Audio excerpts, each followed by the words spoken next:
اجی ایسی دوائی دیں جس سے سب بندوں کو میٹھا لگے. بابا دوائی دوائی ہے، کبھی میٹھی لگے گی کبھی کڑوی لگے گی. ہم ڈاکٹر کو باؤنڈ نہیں کر سکتے، پابند نہیں کر سکتے کہ تو دوائی ایسی دے. ایسے عالم دین کو پابند نہیں کیا جا سکتا اجی ایسی بات کریں جس سے سب راضی ہو. نا بابا، عالم وارث ہے نبی کا. پورے انبیاء میں ایک نبی دکھا دو جس سے سب راضی ہو. مجمع میں ایک بندہ اٹھے، ایک نبی کا نام لے جس سے سب راضی ہوں، میں گھڑی تحفہ دینے کے لیے تیار ہوں. مجھے ایک نبی دکھا دو. حضرت آدم علیہ السلام سے سب راضی تھے، شیطان نے سجدے سے انکار کیا. نوح علیہ السلام سے سب راضی تھے، وقال نوح رب لا تذر علی الارض من الکافرین دیارا. انہیں سیلاب آیا اور وہ قوم ڈوبی. اسی طرح آگے حضرت ابراہیم سے سب راضی تھے. ابراہیم علیہ السلام کو قلعے کی ان دیواروں سے باندھ کے جھولا بنا کے نمرود نے ڈالا تھا، 2 ستون تعمیر کروائے تھے. حضرت مولانا میں نے اپنی آنکھوں سے ترکی کے سفر، ان کا یورپ کا ایک شہر ہے عرفہ، یہ بالکل ترکی کا اینڈ ہے، یہ ایشیا کا بنتا ہے. عرفہ سٹی یہ وہ جگہ جہاں نمرود کا گھر ہے. میں نے اپنی آنکھوں سے اس گھر کو دیکھا، میں گیا ہوں، میں نے وزٹ کیا جہاں. اور وہ آج بھی 3500 سال کا پتہ نہیں کتنے 100 سال گزر گئے ہیں، وہ اس کے وہ آج تک دونوں وہ عمود بنے ہوئے ہیں، پلر جس کے ساتھ اس نے باندھ کے حضرت ابراہیم علیہ السلام کو جھولے کے ذریعے چکھا کے آگ میں ڈالا تھا. تو سب راضی تھے حضرت ابراہیم سے؟ نہیں. آگے آئیے، حضرت موسیٰ علیہ السلام پہ سب راضی ہیں؟ کہاں سب راضی ہیں؟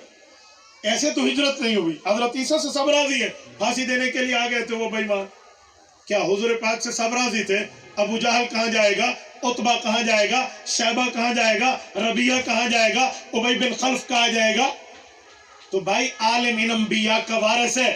العلماء ورثۃ الانبیاء، عالم نبی کا وارث ہے، انبیاء کا وارث ہے. جب نبی سے حق والے راضی، شیطان والے ناراض، تو عالم سے بھی حق والے راضی ہوں گے، شیطان والے ناراض ہوں گے. آپ ہمیں باؤنڈ نہیں کر سکتے، آپ پابند نہیں کر سکتے. اجی ایسی بات کریں جس سے سب راضی ہوں. یہی بات امام بخاری نے سکھائی ہے. وہ رد علی الجہمیہ، کہ کچھ ایسے خناس دماغ کے لوگ ہوتے ہیں جو شیطان کی پٹی پہ چلتے ہیں، ان پہ تردید کرنی پڑتی ہے، رد کرنا پڑتا. پھر امام بخاری اس میں ابواب لائے، 93 ابواب ہیں، یہ آخری باب ہے، 93 باب. اس کا نام ہے باب وَنَضَعُ الْمَوَازِينَ الْقِسْطَ لِيَوْمِ الْقِيَامَةِ وَأَنَّ أَعْمَالَ بَنِي آدَمَ وَقَوْلَهُمْ يُوزَنُ. امام بخاری نے اس باب میں کیا سمجھایا؟ امام بخاری رحمۃ اللہ علیہ اس میں اعمال کا وزن کرنا سکھا رہے ہیں. آپ سوچیں گے یہ بھی کوئی بات ہے؟ عمل کا وزن، یہ تو عام سی بات ہے، اس پہ سمجھانے کی کیا ضرورت تھی؟ بھائیو، یہ آج آپ اور ہم سنتے ہیں، ہمارے سامنے مثالیں، ایگزامپل موجود ہیں، ہمارے لیے ایزی ہے. اس زمانے میں جہمی لوگ کہتے تھے اعمال نہیں تولیں گے. ان سے کوئی پوچھتا کیوں نہیں تولیں گے؟ وہ کہتے ہیں خدا کے بندے، یہ گھڑی ہے نا، یہ کثیف ہے، اس کو تولو تل جاتا ہے. ایسے یہ جگ ہے، اس کو تولے تل جائے گا. یہ پانی کی بوتل ہے، اسے تولے تل جائے گا. کیوں؟ یہ جسم ہے. بات کا کوئی جسم ہوتا ہے، عمل کا کوئی جسم ہوتا ہے. میں بولوں اللہ اکبر، اس کا تو کوئی جسم نہیں ہے، یہ تلے گا کیسے؟ یہ نعوذ باللہ میں گالی دے دوں کسی کو، ہاں تو یہ کیسے تلے گا؟ اس کا تو کوئی جسم نہیں ہے. تو وہ کہتے ہیں اسی لیے تل نہیں سکتا. امام بخاری رحمہ اللہ نے آج سے تقریباً 13 صدیاں قبل اس بات کو سمجھانے کے لیے یہ عنوان قائم کیا. فرمایا وَنَضَعُ الْمَوَازِينَ الْقِسْطَ. رب کریم کا یہ طے کردہ اصول ہے کہ اللہ ترازو پہ ہمارے اعمال تولیں گے. وَأَنَّ أَعْمَالَ بَنِي آدَمَ وَقَوْلَهُمْ يُوزَنُ. چاہے ہمارے عمل ہو، چاہے ہماری بات ہو، ہماری گفتگو زبان سے ہو یا عمل ہمارے باقی اعضاء و جوارے سے ہو، یہ اللہ تعالیٰ اس کو تولے گا.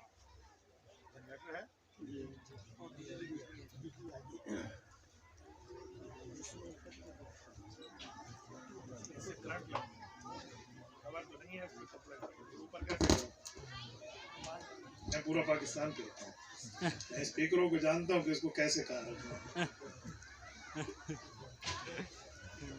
سب ہارٹ پہ کرنٹ بڑی چیز ہے.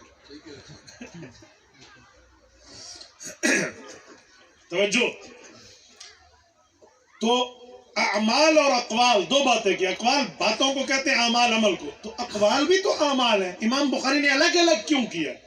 اعمال کہتے ہیں، اس میں اقوال بھی آ جاتے ہیں. تو بات اور عمل دونوں عمل ہوتی ہے. فرق امام بخاری رحمہ اللہ نے ایک فرق کیا. وہ فرق کیا ہے؟ اعمال کا تعلق باہری اعضاء سے ہے، ظاہری اعضاء سے، اور اقوال کا تعلق اندر والے عضو دل اور دماغ سے ہے جو زبان کے ذریعے باہر آتا ہے۔ تو امام بخاری کہنا یہ چاہتے ہیں تمہارا جسم باہر سے عمل کرے یا اندر سے کوئی عمل کی بنیاد پر تمہاری زبان کو بولنے پہ برانگیختہ کر دے، ان دونوں کا حساب اللہ قیامت میں لے گا۔ تو اندازہ لگائیں ہمیں اپنے جسم کو بھی، ہمیں اپنے دل کے اعضاء کو بھی کتنا سنبھالنا چاہیے۔ اچھا وقولہم یوزن، آگے ایک جملہ فرمایا وقال مجاہد، یہ امام مجاہد شاگرد ہے حضرت عبداللہ ابن عباس رضی اللہ عنہما کے۔ عبداللہ ابن عباس کون ہے؟ رسول پاک علیہ السلام کے چاچو حضرت عباس کے بیٹے ہیں، رسول اللہ کے کزن ہیں، رسالت امام علیہ السلام کے چچا زاد بھائی ہیں، ان کے والد حضرت عباس ہیں، ان کے بیٹے عبداللہ ہیں، عبداللہ کا شاگرد مجاہد ہے۔ امام بخاری امام مجاہد کو کیوں لایا ہے؟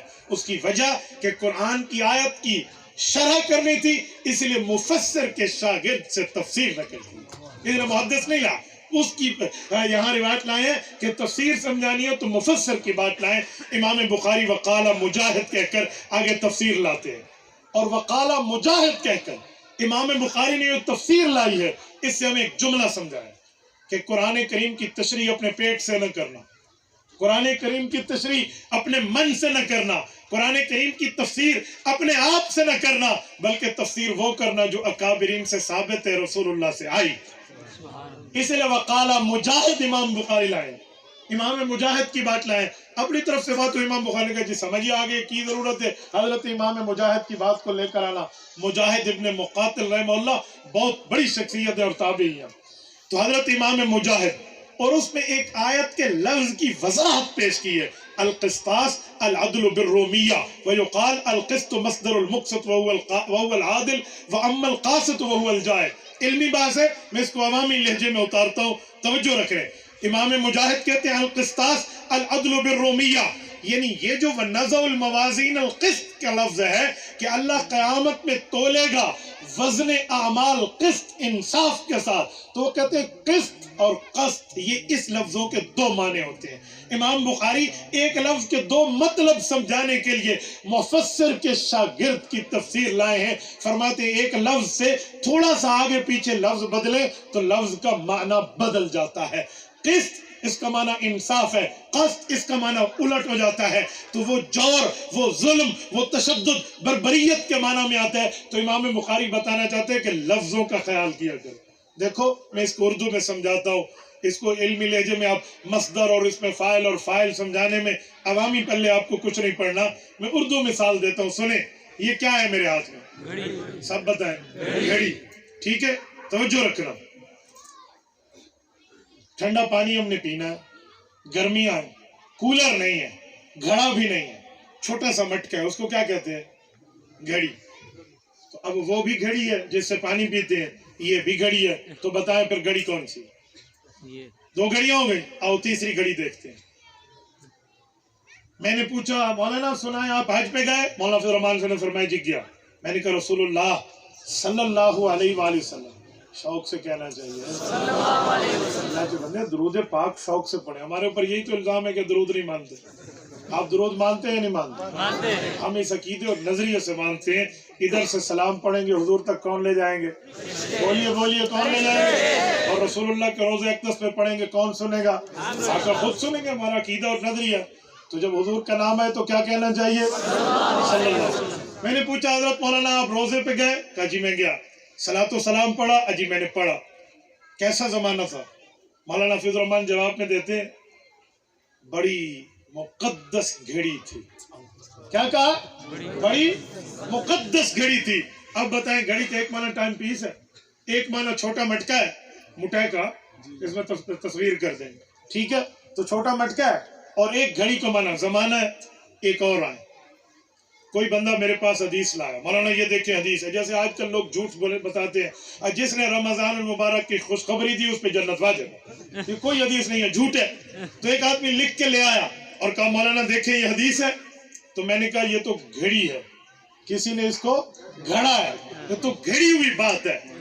اب گھڑی کے چار معنی ہو گئے، گھڑی کا ایک معنی ٹائم پیس، گھڑی کا ایک معنی مٹکا، گھڑی کا ایک معنی زمانہ، گھڑی کا ایک معنی جھوٹی بات، فیک نیوز، یہ گھڑی ہے۔ تو اب ایک لفظ کے کئی مطلب ہیں،